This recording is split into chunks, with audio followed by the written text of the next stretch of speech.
Good morning. Yes, I'm having my coffee and it's yummy. And I went to Vegas. You all know I went to Vegas with my husband for my anniversary just recently. And I get cups wherever I go. Even if I'm traveling and I'm just in the airport, I go. But that is not what I'm here to talk about. And I always get off. But since everybody's sleeping or resting, I don't think Zachery's asleep. I think I hear him. But I wanted to tell you part four. Woo! Part four. And that is autistic twin differences. And on part four, I wanted to talk about Zachery's feelings in regards to Yessenia being nonverbal. In part three, I left off with telling you that he had an issue with that when he was younger. He just didn't understand, and without having a filter, because it used to upset me. It would hurt my feelings because I love them and I love her, and I don't want anybody to ever say anything, negative towards her.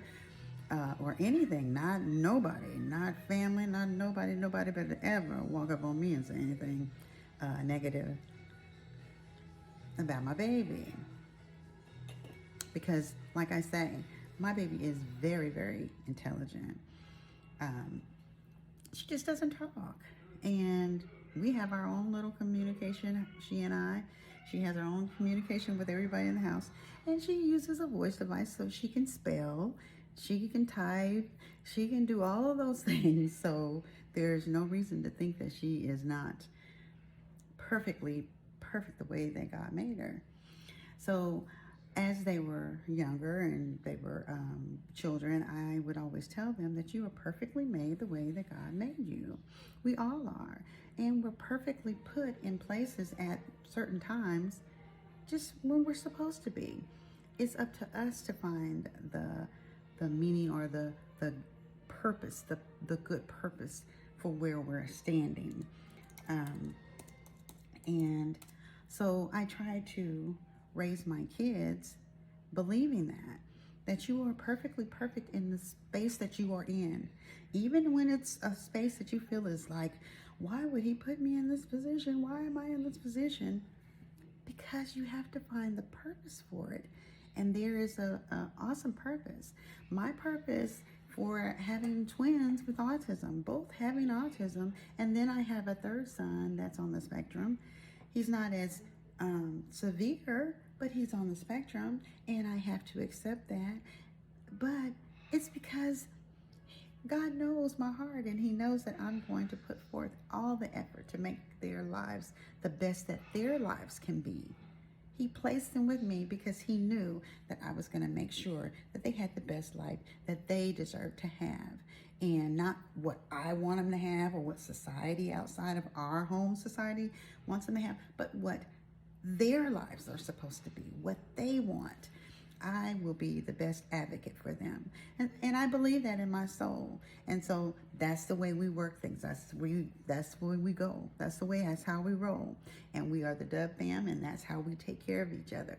But I would get so upset with Zachery, back to Zachery and her being nonverbal, because I'm trying to stay within the 5 minutes, but I'm not going to make this time. I wanted him to understand that she was perfectly made the way she is. Just because she doesn't talk doesn't mean that she's not your twin. That just means that she just communicates on a different wavelength. You understand her. He knows when she wants something. He knows. I said, you both have that twin understanding, so that makes it perfect. And so it just took a long time because he was going to school. They were all going to school at one point, and then I homeschooled them, but they were all in school. He was saying everybody was talking, everybody was doing, but his sister wasn't. And he wanted to know, when was God going to fix that? Because God fixes everything. He makes it everything. I said, he doesn't have to fix her. She's not broken. My babies aren't broken. They are just learning and understanding on a different level. And sometimes we have to step into their world. And you know what? I like their world. I step in it quite a bit. And it is amazing that the peace that you find in their little worlds. So I had to teach her twin. These are the differences. He was speaking, she's non-speaking, but they're both smart. They're both with it, both learning. And they both had things to learn on different times and at different times and on different levels. And I had to explain that to, just imagine, I had to explain that to a 4-year-old and then a 5-year-old. And then when he was in pre-K, and then, because my children, they were born in Wichita, Kansas, and Yessenia was actually the youngest baby to be transported to Rainbows United to get her out of her comfort zone, because when the therapist would come, she would go and crawl away. But they transported her. She was the youngest to be transported and to start learning. And so my babies have been learning from birth. I mean, from, not from birth, but from very, very young ages. And so they have seen other kids talking and doing things, and he wanted to know why his sister wasn't doing that, and why wasn't God fixing it? Well, she's not broken. She's not broken. And I had to explain to him, he's not broken. Nobody's broken. Everybody's just learning and understanding on different wavelengths. And now at the age of 20, well, when he turned 19, he was like, he stopped asking. I mean, it didn't take until he was 19, but he really stopped asking when I was homeschooling, and he could see that she was learning just like he was, and everything. But I'm talking about solidly, not asking when is she going to do whatever, accepting her as she is. At 19, it was like, I'm doing this for my sister. I'll do it for her.